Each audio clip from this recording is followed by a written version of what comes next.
Parasport and Recreational Legacy Fund. That's a long It's a mouthful. name. Let's just call it the Legacy Fund. The Legacy Fund. Don Terry. Thank you very much. I was actually at your anniversary celebration as well. So I might be, I don't know, am I leading the league in appearances by men? Maybe, I don't know. But thank you for the opportunity to join you this evening. As a member of 100 Men Ajax, I truly appreciate all the wonderful work that you're delivering to our community. And as we've heard from the first two presenters, it's never been more needed. So thank you for that. We appreciate the opportunity to talk to you a little bit and share what we've been achieving with our Legacy Fund following the 2019 and the 2023 Durham Region Ontario Parasport Games. I've been involved with many community building initiatives, but this is one of the ones that I will always be most proud of. I think part of that is because it's truly a grassroots initiative, created by volunteers, managed by volunteers, with no cost coming out of the donations that we receive in partnership with the Durham Community Foundation. I think also because we can see immediately the positive impact it has on bettering lives of young people and other people with disabilities in our community. And I recently realized that it's become a little personal for me too. I never talk about this, but when I was 5 years old, I lost half my hearing. But I steadfastly refused to wear hearing aids because I didn't want to be defined by my hearing loss. Now, I really didn't think of it in those terms back when I was 5 or 6 years old, but I didn't want to be teased, I didn't want to be bullied, I didn't want opportunities to be taken away from me. So that's what for me, I was a half-decent athlete, so that was my doorway to inclusion.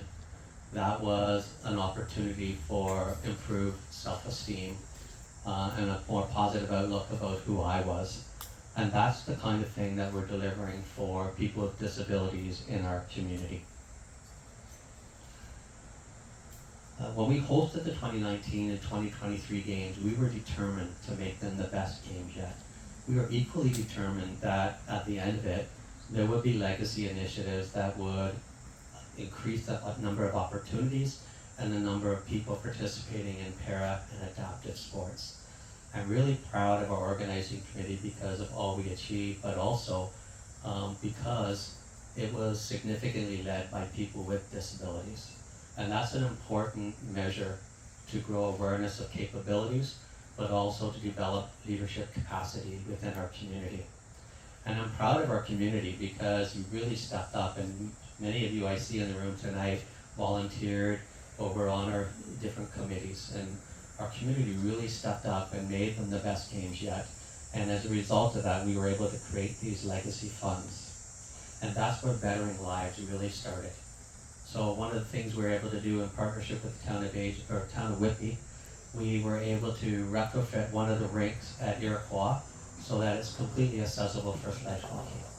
That means our sledge hockey players now can leave the ice between shifts the same as able-bodied hockey players do.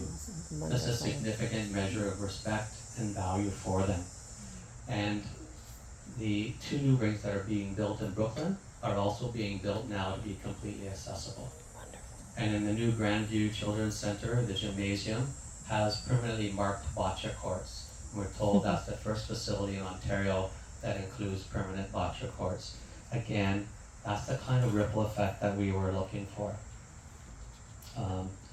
I should also tell you that since our Parasport Games, there have been 8 new Parasport or adaptive programs developed here, launched here. They include paraclimbing, bocce, wheelchair basketball, blind soccer, blind boxing, power hockey, bolt hockey, and city volleyball. We also have 2 para-athletes now from our community that represent Canada, and they didn't play a sport before. The first is Nico Aima. He competed in bocce at our 2019 games, now represents Canada internationally, and he competed in 2019 as a 12-year-old, and he won a gold medal. I went to a high school event where all the boys, gym classes, got to learn about bocce and compete against Nico. Nico beat them every single time. And I watched as the other kids went away with a new level of respect a different perspective about Nico and who he was, but also saw Nico grow about a foot tall. Okay. So that's it. We've been sponsoring about, last year we sponsored 5 organizations to deliver everything from swimming for kids with autism to wheelchair basketball. So appreciate your support. Thank you. Thanks again.